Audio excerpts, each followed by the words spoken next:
Hate it or love it, social media has become an integral part of the Australian sporting landscape. Most athletes now have an online presence on websites such as Facebook, Twitter and Instagram. Some have learnt the hard way that the social media spotlight can be invasive and unforgiving. But some athletes are using it to great effect and are realising that their digital bodies can be nearly as valuable as their physical ones. Adam Stephen reports. I still remember the first time I heard about Twitter. Fans, followers, likes and comments.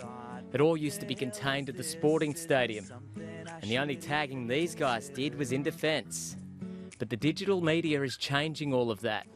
And the admiration and abuse can now follow the players wherever they go. Through the window of social media, fans are now more intimate with their favourite players and clubs than ever before. It's a good chance for me to, to really tell people a little bit about myself, to give them more of an insight. You don't really get that in normal media or by people not being able to access me. George Rose is one NRL player making social media work. Big Georgie Rose, the Hummer with feet. The larger-than-life Manly Seagulls front rower has nearly 13,000 Twitter followers and around 10,000 Facebook fans. Just in one paragraph of writing, you can really promote your own sponsors. You can attract other guys. I've come across a lot of people through social media who had offered me, things from sunglasses to the budgie smugglers, which I've had on show quite a bit recently. Not on purpose, but they're one example of people I've come across on social media, and it's just blown up, and they're really supportive of me now. Australians have taken to social media with vigour.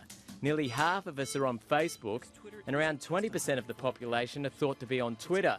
Sean Callanan is a social media educator who works with athletes and sports clubs to develop their online brand. There's definite benefit for an athlete to be developing their own marketing channels, and that's effectively what these platforms are. To have a Facebook fan base, to have a Twitter following, to have people following you on Instagram, it does make it easier for the agents to say, look at the profile of this athlete and look at these channels that they have available. But there's a fine line between engaging and enraging. The instant nature and the viral nature of everything social, you could spend years building up a brand, and it could all be undone by a couple of bad tweets or a bad photo that gets posted.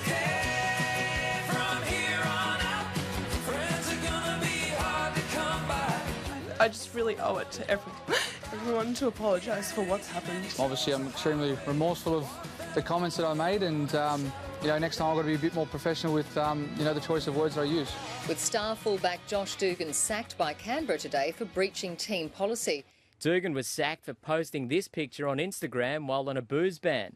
It was the last straw for his club, the Canberra Raiders. The Raiders CEO says Josh Dugan was constantly reminded about the consequences of inappropriate online behaviour.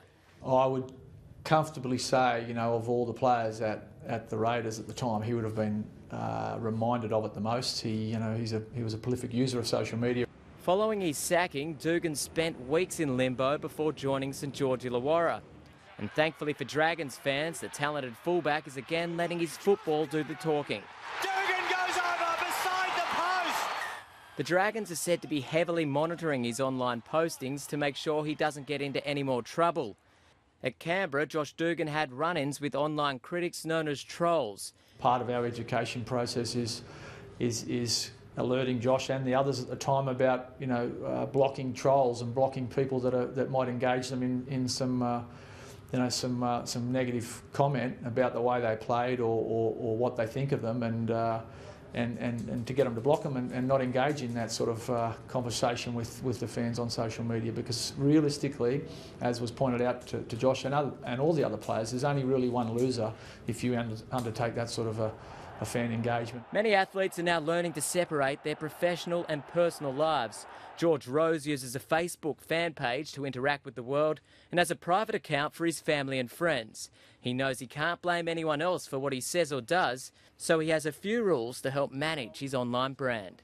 Try not to tweet after 10 or 11 p.m. because that's it's sort of a no-go zone. Anything can come out of your mouth at that hour of the night, so I try to stay off it, and if I'm having a night out with the boys, I'll also try and stay off it, because again, anything can come out of your mouth and you don't want to wake up to regrets the next day. I heard someone say before that friends don't let friends drink and tweet. Does that resonate with you? Yeah, that's exactly right. It's a good one to live by. All I really know is 90,000 people's a lot.